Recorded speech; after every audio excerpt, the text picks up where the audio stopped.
Ang katanungan tungkol sa araw ng pamamahinga. Nagturo at nagpagaling si Jesus, ang mapalad at ang aba. Ibigin ang mga kaaway, paghatol sa kapwa, sa gawa makikilala. Dalawang uri ng taong nagtayo ng bahay. Isang araw ng pamamahinga na paraan sina Jesus sa triguhan, ang kanyang mga alagad ay nangitil ng buhay. At kanilang kinain ng mga butil matapos ligisin sa kanilang mga kamay. Sinagot sila ni Jesus, "Hindi ba ninyo nabasa ang ginawa ni David nang magutom siya at ang kanyang mga kasama?" At sinabi pa niya sa kanila, ang araw ng pamamahinga ay nasa ilalim ng kapangyarihan ng Anak ng Tao. Bakit ninyo ginagawa sa araw ng pamamahinga ang ipinagbabawal ng kautusan? Tanong ng ilang Pariseo. Pumasok siya sa bahay ng Panginoon, kumuha ng tinapay na handog sa Diyos at kumain ito. Binigyan pa niya ang kanyang mga kasama, bagamat ayon sa kautusan, ang mga sarsidote lamang ang may karapatang kumain niyon. Isang araw ng pamamahinga, muling pumasok si Jesus sa sinagoga at nagturo. May isang lalaki roon, tuyot ang kanang kamay.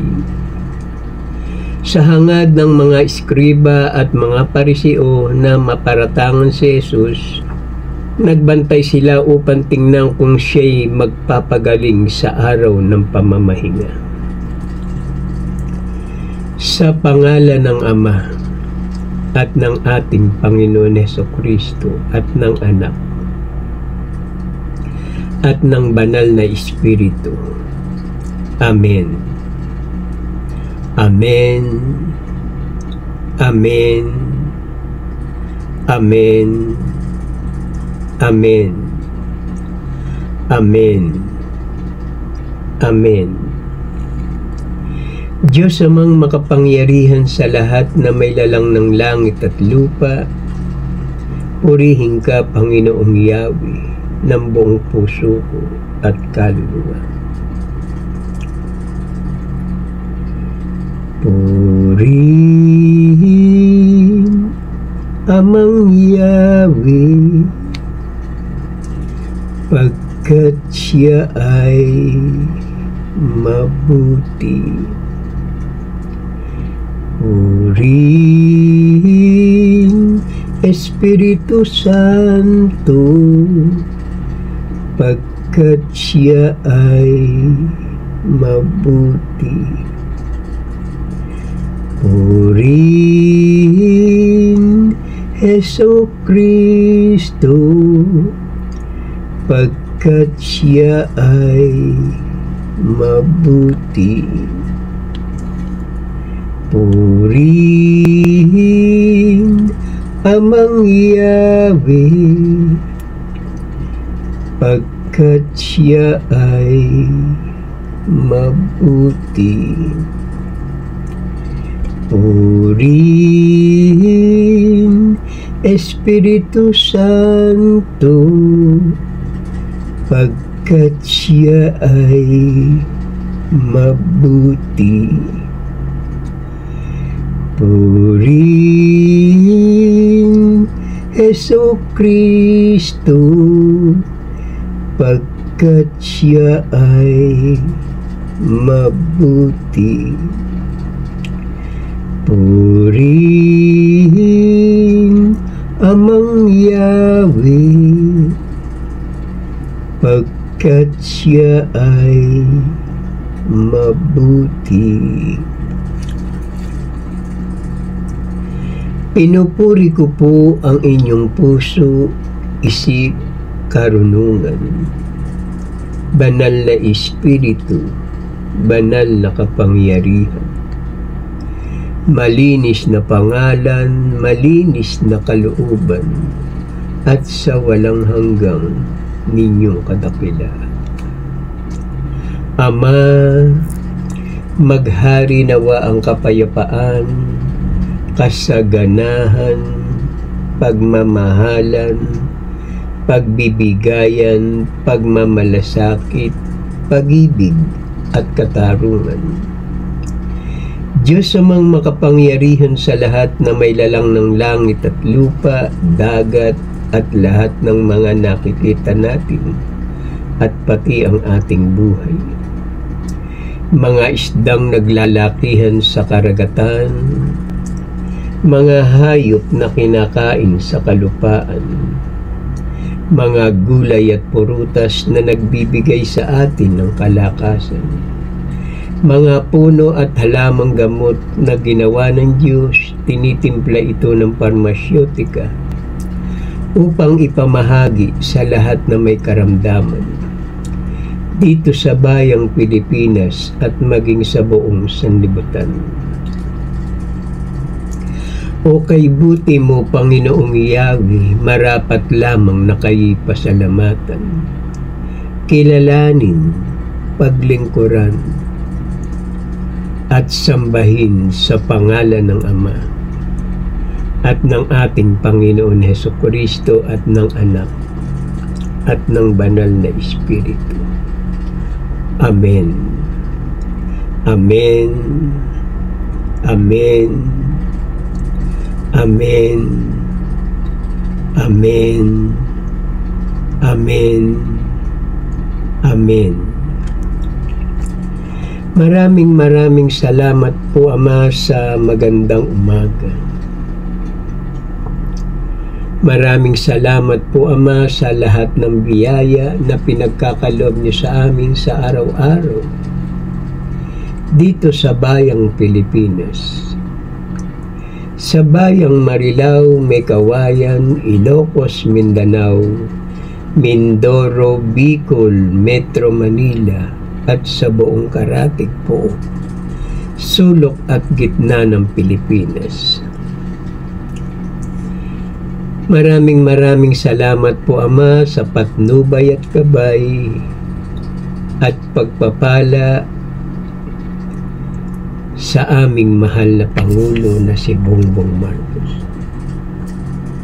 Ama, bigyan niyo po siya ng kalakasan na nagmumula sa inyo. At ang kanyang mahal na ina na si Ginang Imelda Romualdez Marcos, ang kanyang mahal na ina, ang kanyang inspirasyon. Si Irene at si Amy at ang kanilang mga anak, patuloy po ninyo silang ilayo sa kapahamakan. Ilayo niyo po sila sa masamang karamdaman. At maghari nawa, Ama, ang kapayapaan, pag-ibig at katarungan mula sa aming mahal na Pangulo na si Bongbong Marcos.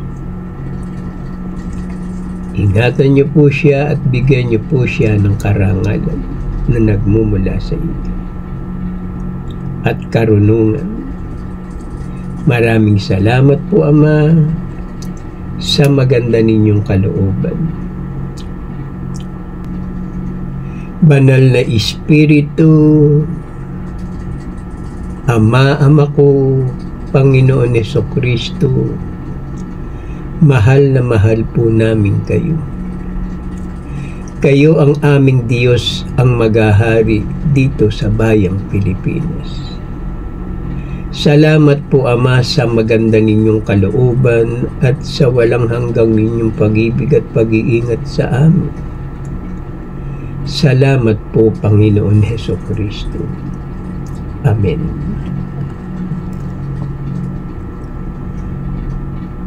Maghari nawa, Ama, ang kapayapaan, kasaganahan, pagmamahalan, pagbibigayan, pagmamalasakit, pag-ibig at katarungan. Samahan niyo po ako, Ama, sa aking panalangin upang ang hangarin ko sa bayang Pilipinas ay maging isang ganap na naglilingkod sa inyong harapan. Gamitin niyo ang aking talento at lahat ng mga bagay ay kayo po ang siyang manguna. Huwag ang aking kalooban. Our Father who art in heaven, hallowed be thy name. Thy kingdom come, thy will be done on earth as it is in heaven. Give us this day our daily bread, and forgive us our trespasses, as we forgive those who trespass against us. And lead us not into temptation, but deliver us from evil. For thine in the kingdom, in the power, in the glory, forever and ever. Amen. Purin Amang Yahweh, pagkat siya ay mabuti. Ama namin na sa langit, sambahin nawa ang pangalan niyo. Kayo nawa ang siyang maghari sa amin. Sundin nawa ang inyong kalooban dito sa lupa tulad ng sa langit. Bigyan mo kami ng pagkain kailangan namin sa araw na ito at patawarin mo kami sa amin mga kasalanan, para ng pagpapatawad namin sa nagkakasala sa amin. Huwag mo kaming iharap sa mahigpit na pagsubok, kundi layuan niyo kami sa masama. Sapagkat sa inyo ang kaharian, kapangyarihan, at ang kapurihan magpasawalang hanggan. Amen. Purihin, Espiritu Santo, pagkat siya ay mabuti. Our Father who art in heaven, hallowed be thy name. Thy kingdom come, thy will be done on earth as it is in heaven. Give us this day our daily bread, and forgive us our trespasses, as we forgive those who trespass against us. And lead us not into temptation, but deliver us from evil. For thine in the kingdom, in the power, in the glory, forever and ever. Amen. Purin Heso Kristo, pagkat siya ay mabuti. Ama namin na sa langit, sambahin nawa ang pangalan niyo. Kayo nawa ang siyang maghari sa amin. Sundin nawa ang inyong kalooban dito sa lupa tulad ng sa langit.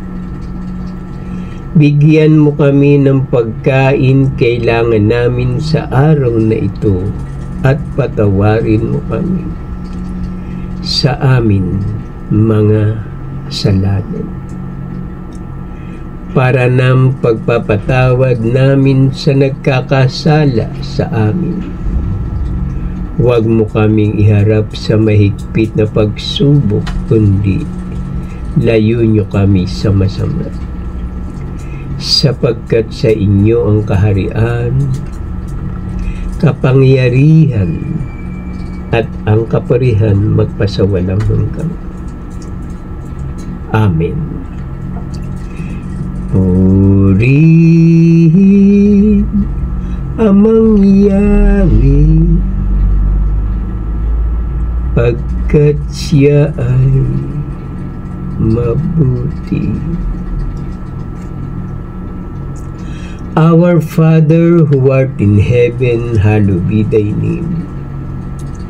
Thy kingdom come, thy will be done on earth as it is in heaven. Give us this day our daily bread, and forgive us our trespasses, as we forgive those who trespass against us. And lead us not into temptation, but deliver us from evil. For thine is the kingdom, in the power, in the glory, forever and ever. Amen. Orin Espiritu Santo, pagkat siya ay mabuti. Ama namin na sa langit, sambahin nawa ang pangalan niyo. Kayo nawa ang siyang maghari sa amin. Sundin nawa ang inyong kalooban dito sa lupa, tulad ng sa langit. Bigyan mo kami ng pagkain kailangan namin sa araw na ito, at patawarin mo kami sa amin mga kasalanan, para ng pagpapatawad namin sa nagkakasala sa amin. Huwag mo kaming iharap sa mahigpit na pagsubok, kundi layo niyo kami sa masama. Sapagkat sa inyo ang kaharian, kapangyarihan, at ang kapurihan magpasawalang hanggan. Amen. Purihin Heso Kristo, pagkat siya ay mabuti. Our Father who art in heaven, hallowed be thy name. Thy kingdom come, thy will be done on earth as it is in heaven. Give us this day our daily bread, and forgive us our trespasses, as we forgive those who trespass against us. And lead us not into temptation, but deliver us from evil. For thine is the kingdom, in the power, in the glory, forever and ever. Amen. Purihin Amang Yahweh, pagkat siya ay mabuti. Maraming salamat po, Ama, sa panalangin na may pasasalamat. Pinupuri ko po ang inyong puso, isip, karunungan, banal na espiritu, banal na kapangyarihan, malinis na pangalan, malinis na kalooban, at sa walang hanggang ninyong kadakilaan. Ama, maraming salamat po, Ama, sa walang hanggang ninyong tipan sa akin. Maraming salamat po, Ama, sa karunungan, sa kalakasan, sa kagalingan, at sa lahat ng mga biyaya na pinagkakaloob niyo sa araw-araw. Sa aking mga mahal sa buhay, sa aking mga mahal na kaibigan, at sa lahat ng mga tao naririto sa bayang Pilipinas, ang aming lupang sinilangan. Mapuspos nawa tayo ng habag at kapayapaan at pagkalinga ng ating amang si Yahweh na nasa langit. Siya ang ating Ama na paglilingkuran habang tayo'y nabubuhay. At kung tayo'y sa makabilang buhay, narito ang kanyang banal na salita, ang mabuting balita ng ating Panginoon Hesukristo. The Bible, ang karunungan ng Diyos, ang siyang nagbibigay liwanag sa mga taong nadimlan ng maling pagkilala sa dakilang lumikha. Sambahin natin ang ating Amang si Yahweh at ang ating banal na Espiritu at ang ating Panginoon Hesukristo sa pangalan, Espiritu at katotohanan. Sa umagang ito, pangunahan niyo nawa ako, Ama, ng inyong karunungan. Huwag ang aking kalooban ng masunod, kundi ang kalooban niyo lamang. Ang katanungan tungkol sa araw ng pamamahinga.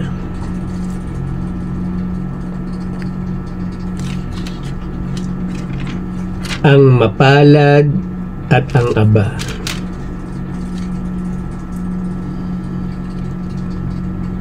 Sa gawa makikilala. Ang may pandinig ay makinig. Isang araw ng pamamahinga na paraan sina Jesus sa triguhan. Ang kanyang mga alagad ay nangitil ng uhay at kanilang kinain ang mga butil matapos ligisin sa kanilang mga kamay. Sinagot sila ni Jesus, hindi ba ninyo nabasa ang ginawa ni David nang magutom siya at ang kanyang mga kasama? At sinabi pa niya sa kanila, ang araw ng pamamahinga ay nasa ilalim ng kapangyarihan ng Anak ng Tao. Bakit ninyo ginagawa sa araw ng pamamahinga ang ipinagbabawal ng kautusan? Tanong ng ilang Pariseo.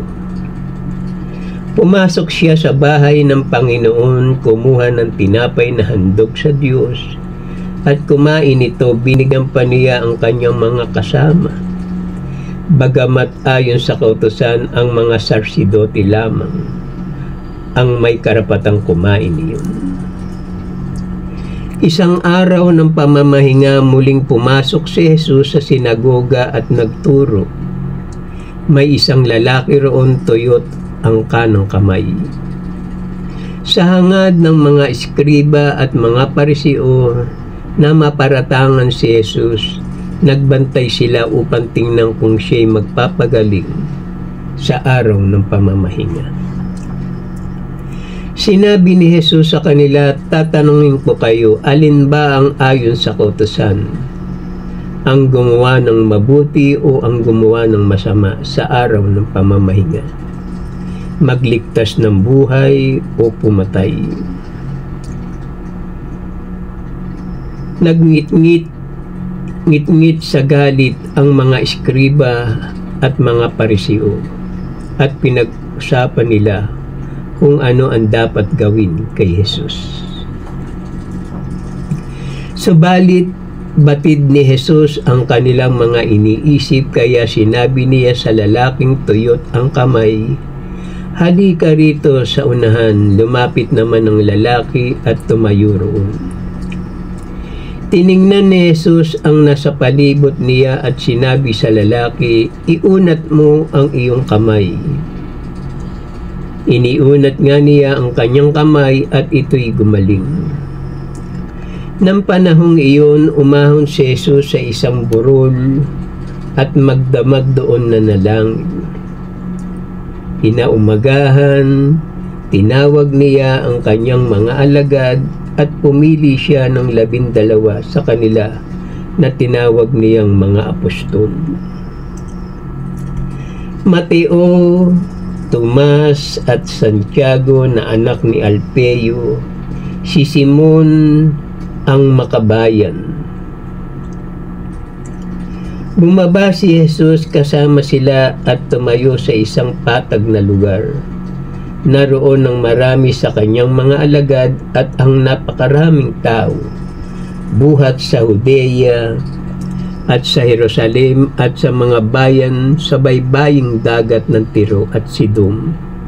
Pumaroon sila upang makinig sa kanya at magpagaling sa kanila mga karamdaman.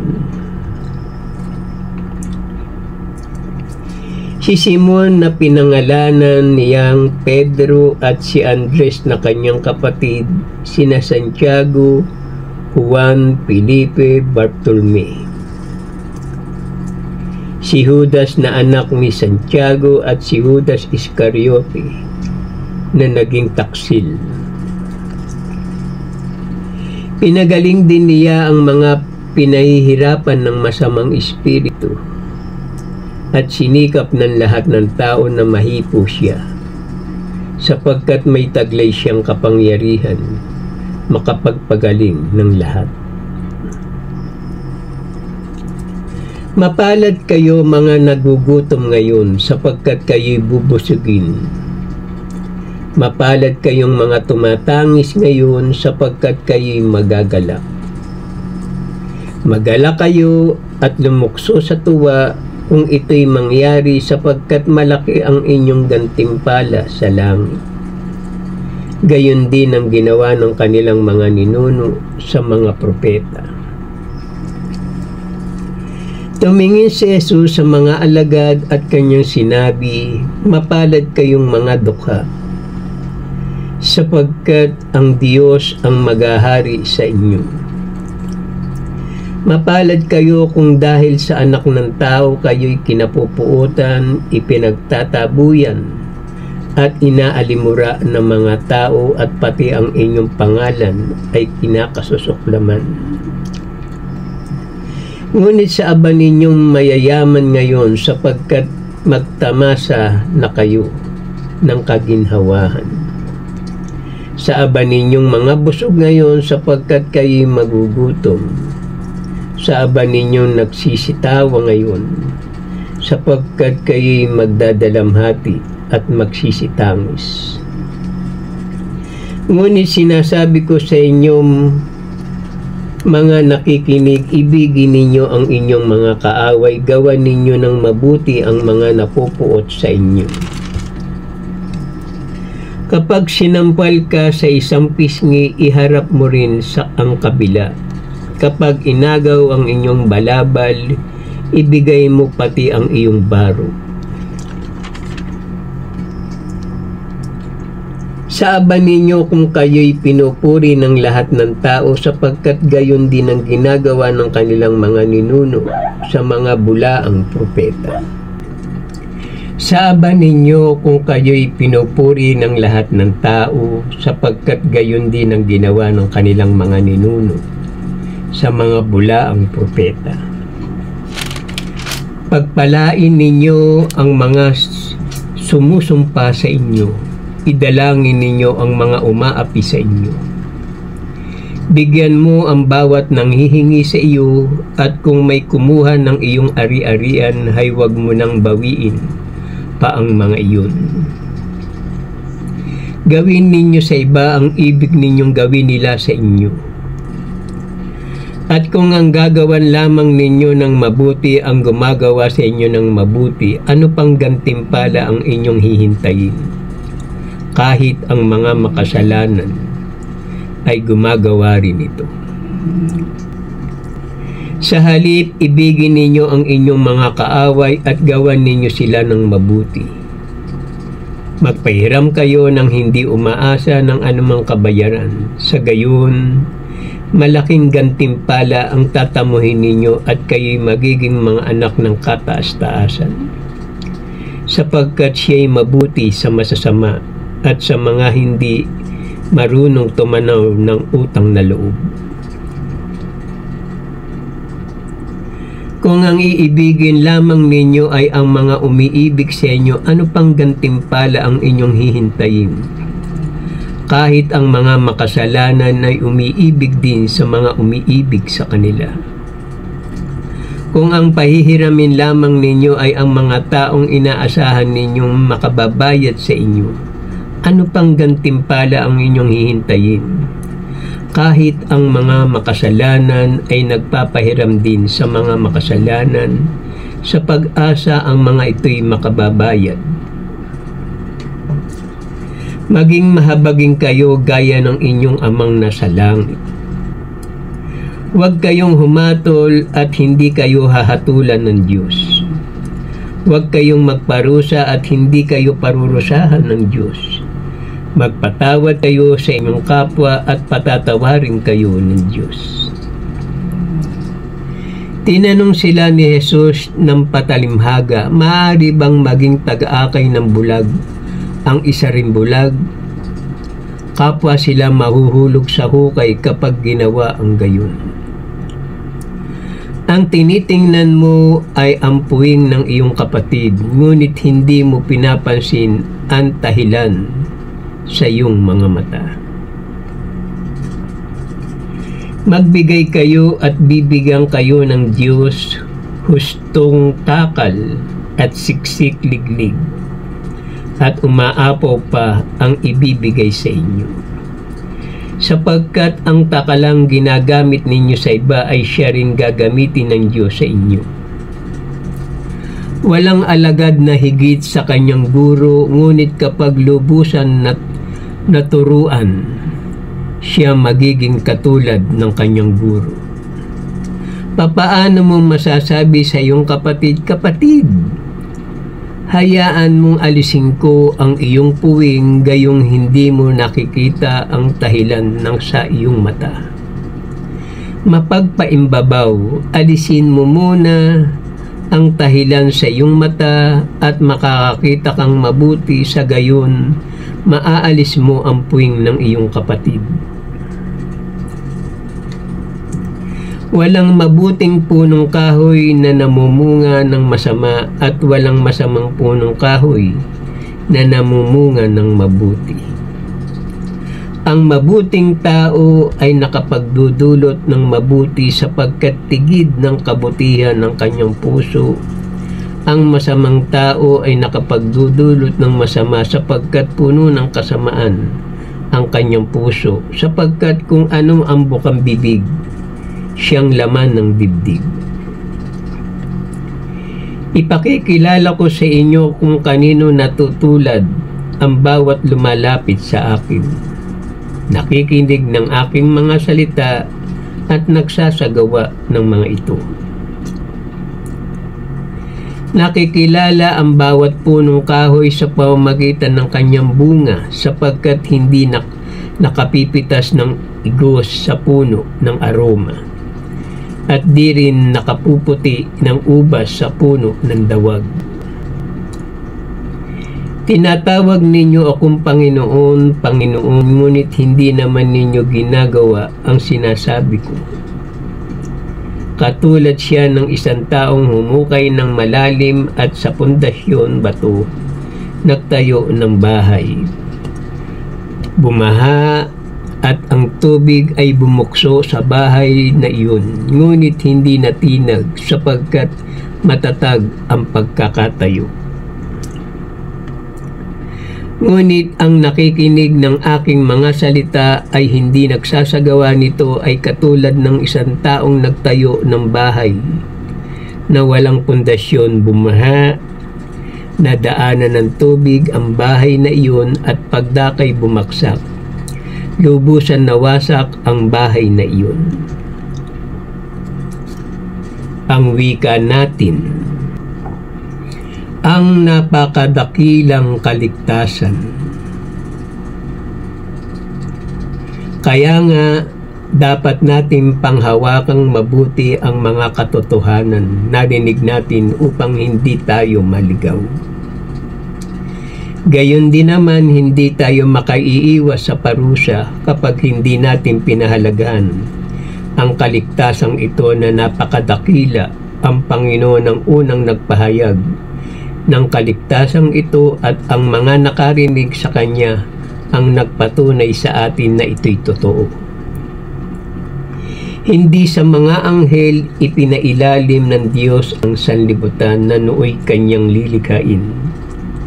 ang sanlibutan tinutungoy namin.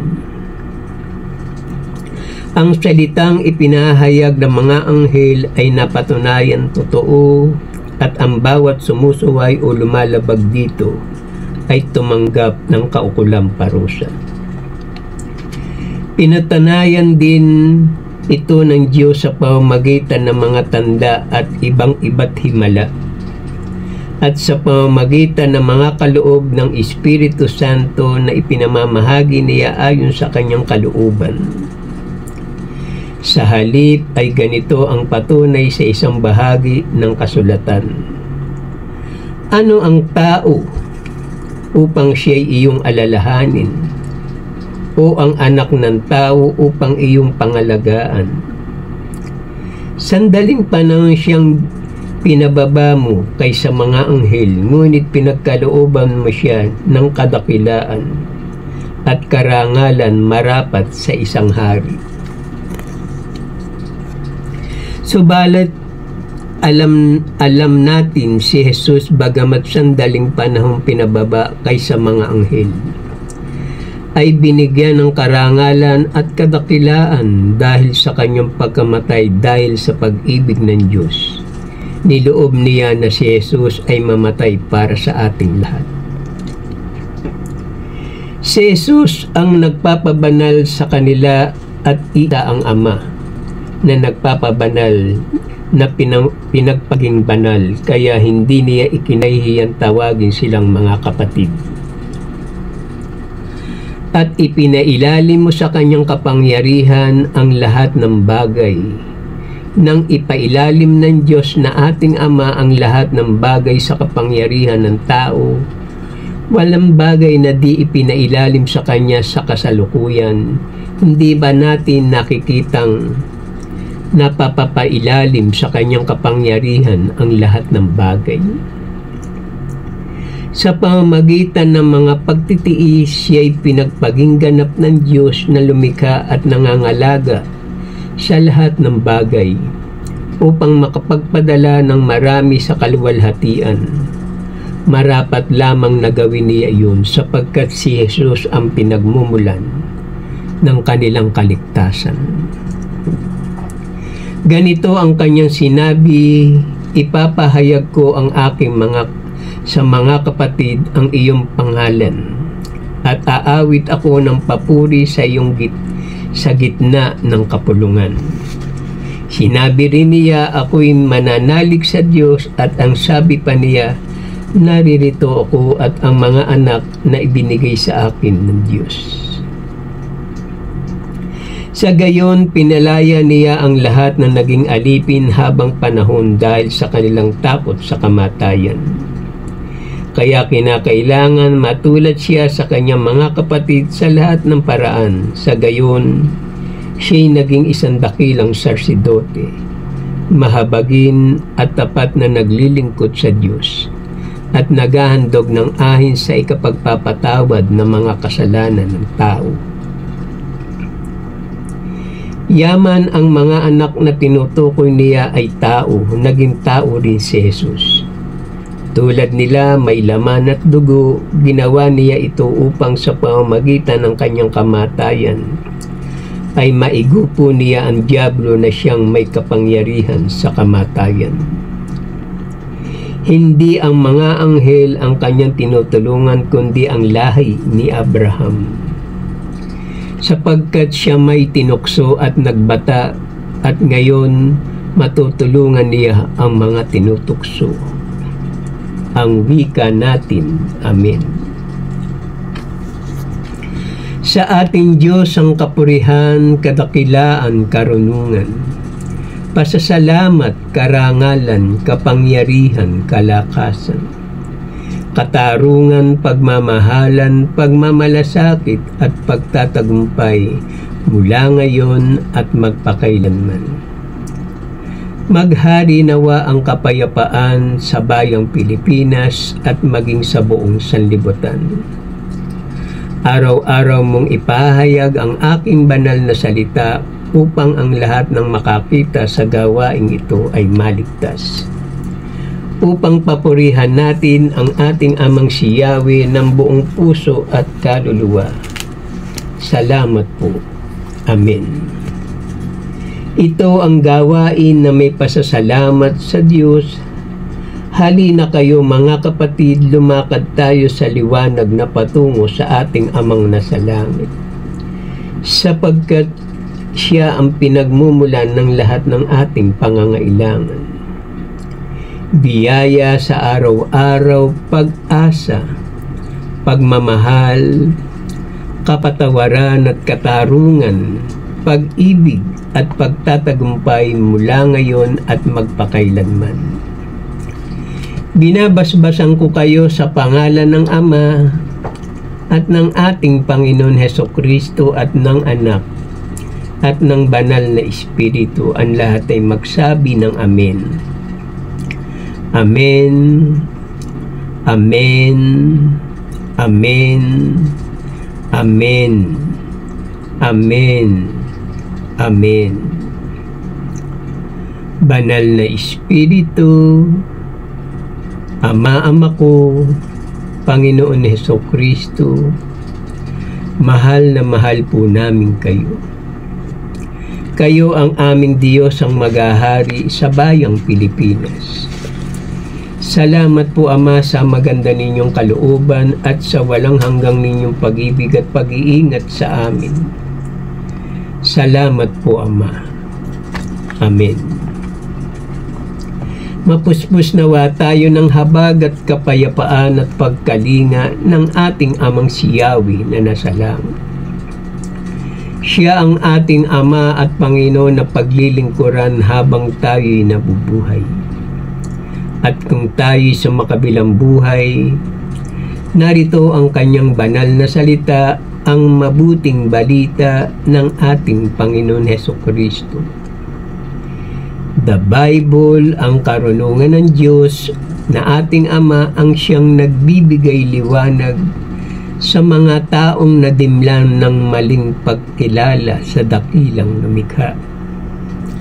Sambahin natin ang ating Ama at ang ating Banal na Espiritu at ang ating Panginoon Hesukristo sa pangalan, Espiritu at katotohanan.